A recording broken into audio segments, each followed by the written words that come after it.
بسم اللہ الرحمن الرحیم۔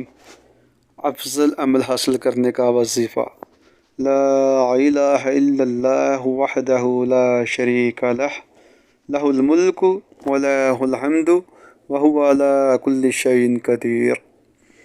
اللہ کے علاوہ کوئی سچا معبود نہیں، وہ اکیلا ہے، اس کا کوئی شریک نہیں، اس کے لیے بادشاہت ہے اور اسی کے لیے تمام تعریفات ہیں، اور وہ ہر چیز پر قادر ہے۔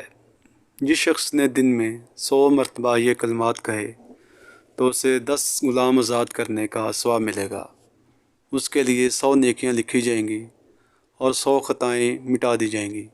شام تک شیطان سے محفوظ رہے گا اور قیامت کے دن اس سے افضل عمل لے کر کوئی نہیں آئے گا، لیکن وہ شخص جس نے یہی کلمات زیادہ مرتبہ کہے۔